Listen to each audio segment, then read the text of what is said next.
from Oregon. I thank the Speaker, and I ask unanimous consent that all members may have 5 legislative days which to revise and extend their remarks and insert extra materials in the record on the bill, including a letter I have here to the Senate Committee on Armed Services from the FDA Commissioner Dr. Scott Gottlieb.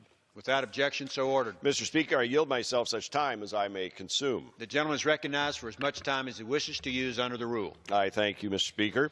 Our men and women in uniform have put their lives on the line for this country, and they deserve to have the earliest possible access to medical products that could save their lives on the battlefield.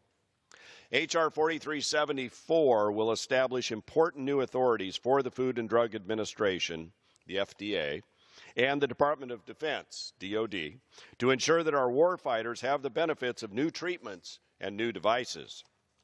Mr. Speaker, currently, the FDA has the authority to authorize the emergency use of an unapproved medical product for a specific set of military emergencies. They have that authority. This emergency use authority requires 2 things, though.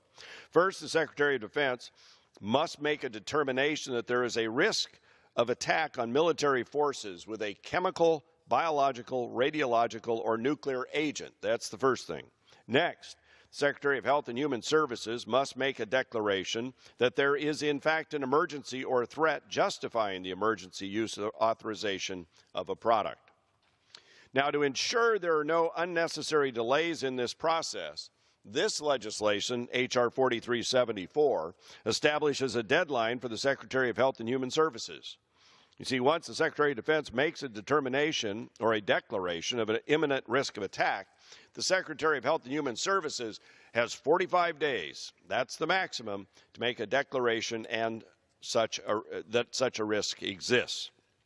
Now, limiting the threat under which an emergency use can be authorized to chemical, biological, radiological, or nuclear agents, frankly, has been too narrow to incorporate all the serious threats of harm to our troops. To address this problem, H.R. 4374 establishes a new category under which the emergency use authorization process can be triggered. H.R. 4374 expands this authority to include situations where the Secretary of Defense makes a determination that there is risk of attack with any agent that may cause an imminently life-threatening and specific risk to the United States military forces. Now, in addition to creating new pathways for emergency access to unapproved medical devices, H.R. 4374 also creates a new breakthrough designation to expedite actual FDA approval of medical products for military emergencies.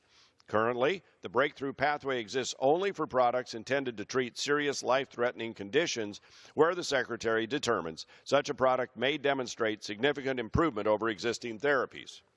This expedited approval is based on the successful breakthrough designation created by Congress back in 2012, Mr. Speaker. Now, this has worked. It has accelerated oncology drug reviews by more than 2 years. 2 years. Now, in short, H.R. 4374 addresses the critical issue of military access to the newest available products by expanding the circumstances under which emergency use authorizations can be issued, and by establishing an expedited pathway to full approval of products that the Secretary of Defense requests. The policies in this bill are bipartisan, Mr. Speaker. They were developed with the input from the administration, as well as the authorizing committees in the House and the Senate.